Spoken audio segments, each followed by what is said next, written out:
Chapitre 14. Récolte la tempête.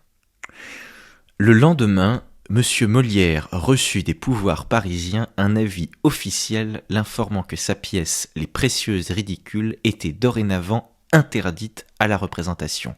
« Ah, les bourreaux !» marmonna Molière en se renversant dans son fauteuil. « Mais qui a pu bien faire cela ?» Oui, qui pouvait-ce bien être ? On ne sait. On a dit que l'interdiction avait été obtenue par un personnage puissant et haut placé qui fréquentait des salons du type de celui de Madame de Rambouillet. Quoi qu'il en soit, il faut avouer que les précieuses avaient su rendre avec usure le coup que Molière leur avait porté. Se reprenant, Molière tenta d'imaginer ce qu'il pouvait faire et où il pouvait aller pour sauver la pièce. Il n'y avait en France qu'une seule personne susceptible de redresser la situation. Seule cette personne pouvait l'aider à se défendre contre l'intrigue, mais elle n'était malheureusement pas à Paris en ce moment. Mon héros prit alors la décision d'envoyer la pièce à cette personne pour examen. Aussitôt s'ébaucha dans sa tête le brouillon d'un plaidoyer pro domo. « Votre Majesté, il y a ici évidemment malentendu. Les précieuses sont simplement une joyeuse comédie. Votre Majesté, en homme de goût et de grand bon sens, autorisera, j'en suis sûr, cette amusante bagatelle, etc., etc. » La pièce fut envoyée au roi pour examen. Mais, en même temps, l'énergique directeur du Petit Bourbon se lança dans une série de démarches. Conseil fut pris de Madeleine, la troupe fut mise sur pied de guerre, Molière alla se renseigner, fit des courbettes et des serments et décida à son tour de recourir à un dernier moyen pour ramener la pièce à la vie. Ce moyen, connu de toute éternité des dramaturges, consiste pour l'auteur qui y est contraint à mutiler délibérément son œuvre. Moyen extrême. Ainsi font les lézards qui, pris par la queue, s'en séparent pour prendre le large. Parce que tout lézard sait très bien qu'il vaut mieux vivre sans queue que ne pas vivre du tout. Molière avait bien raisonné. Les censeurs du roi ignorent que tous les remaniements qu'on peut apporter à une œuvre ne changent pas d'un iota son sens profond et n'affaiblissent en rien l'indésirable influence qu'elle peut avoir sur le spectateur. Ce ne fut pas la queue que Molière coupa, mais le début de la pièce. Il renonça à une scène d'introduction et revint sur quelques passages en s'efforçant de les arranger au mieux. La première scène était nécessaire et sa suppression diminua quelque peu la pièce, mais sans en modifier l'orientation fondamentale. Il s'y trouvait apparemment des allusions au fait que Cato et Madelon étaient parisiennes, et l'auteur voulut rassurer les censeurs en soulignant que les deux précieuses étaient des provinciales récemment arrivées dans la capitale.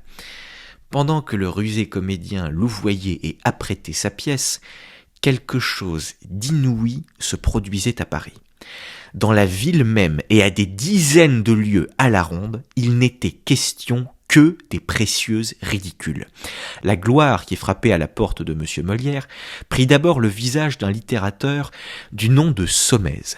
Celui-ci écumait les salons en tempêtant que Molière n'était qu'un vulgaire plagiaire doublé d'un bouffon creux et superficiel.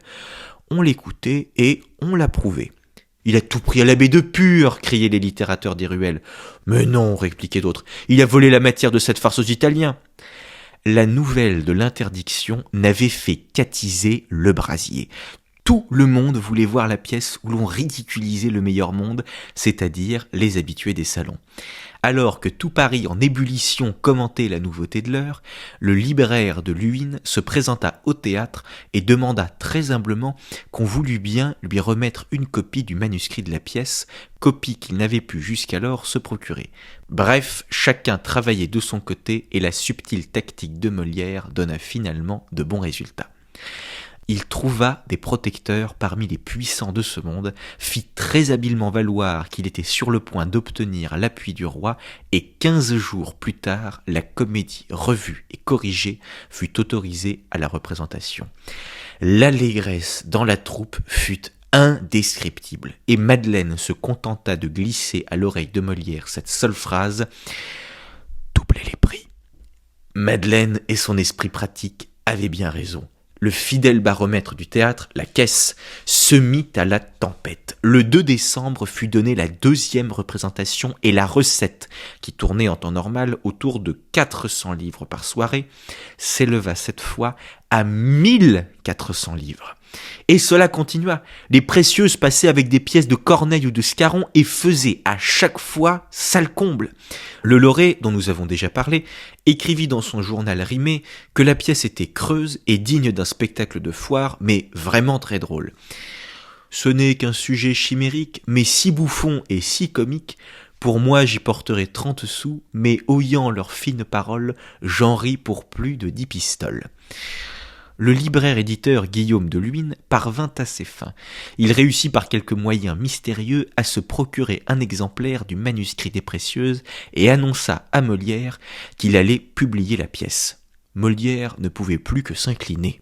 Il écrivit une préface qui commençait par ces mots « C'est une chose étrange qu'on imprime les gens malgré eux ». Mais il n'y avait en fait aucun inconvénient à ce que la pièce soit publiée, d'autant que la préface de l'auteur lui permettait d'exprimer quelques idées sur les Précieuses. À en croire Molière, les Précieuses n'avaient pas lieu de s'offenser de la pièce, puisqu'on n'y représentait que le ridicule de leurs imitatrices.